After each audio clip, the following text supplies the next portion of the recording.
O divertido é prever a priori os bodes que vão dar por causa da lógica do político público ser contraditória com a lógica do privado individual.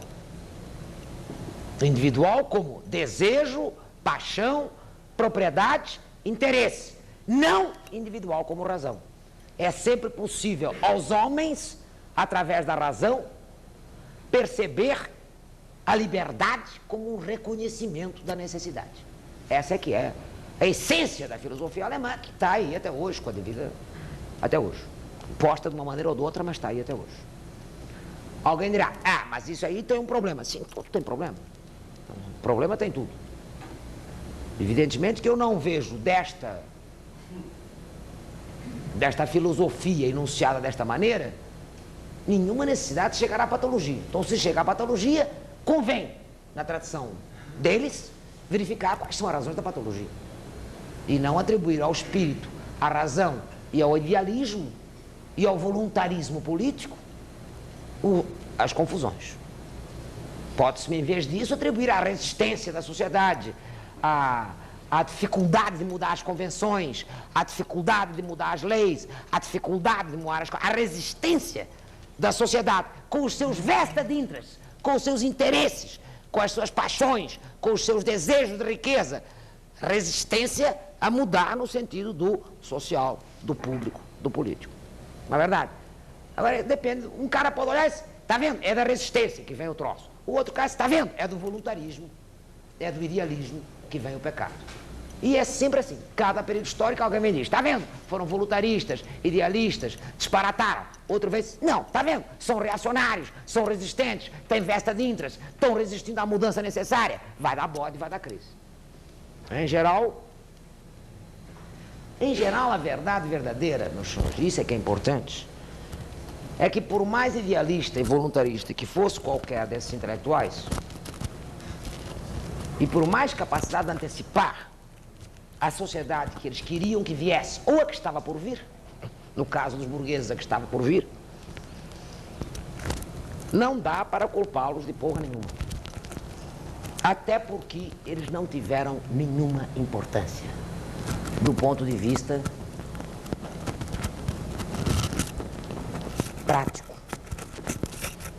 Essa condição da objetividade da razão, do separamento, da separação, do distanciamento, dificilmente alguém pode atribuir a luta de classes. Isso pode, e ele mesmo atribui, estão lá as classes brigando. Pode atribuir as guerras imperialistas, pode atribuir a monopolização do capital, pode atribuir o que você quiser.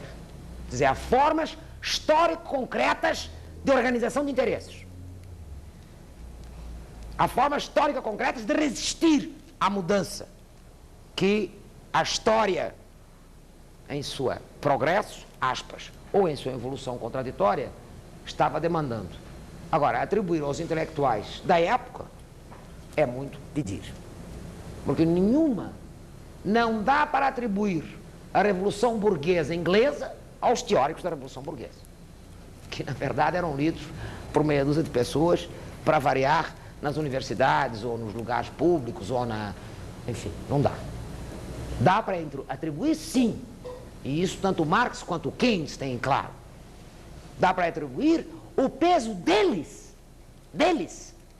em sua ideologia, em sua idealidade, sobre as ideias. O peso deles mortos há 100 anos, ou há 200, sobre as ideias contemporâneas, isso sim. Portanto, o peso ideológico que eles têm. Agora, o peso prático, como condutores de revoluções, como condutores de reformas do Estado ou de reformas da sociedade, não há praticamente nenhum. Porque, na verdade, a classe dirigente não era, em geral, constituída de intelectuais. E só tem um intelectual que eu conheço a quem pode ser atribuído o peso de ter um pé na história e outro na teoria. Aliás, dois. Porque o Lenin e o Trotsky. Tirando o Lenin e o Trotsky, que tinham um pé na história e um pé na teoria, que eles, na prática, tentaram combinar a teoria da Revolução e a própria, mas eles mesmos, e em particular nisso o Trotsky com clareza, porque ele é muito mais honesto, reconhecem que não estavam prevendo nada. De 1905, está lá o Trotsky vendo aquela coisa, daquela revolução de massas ocorrendo, e correndo para a Suíça para avisar o outro que era melhor mudar as teses, porque não estava dando nada daquilo, ele estava dando uma coisa completamente diferente, e quem sabe ele corria para se pôr à frente da tal da revolução, antes que algum aventureiro menchevique se atrevesse. Era disso que se tratava. Porque ele não estava prevendo porra nenhuma, a despeito de estar com um pé na teoria e um pé na revolução. Para que dizer os pobres dos iluministas vis-à-vis da Revolução Francesa? Evidentemente, os iluministas têm tanto que ver com a Revolução Francesa, quanto eu tenho que ver com a Revolução Portuguesa dos Cravos.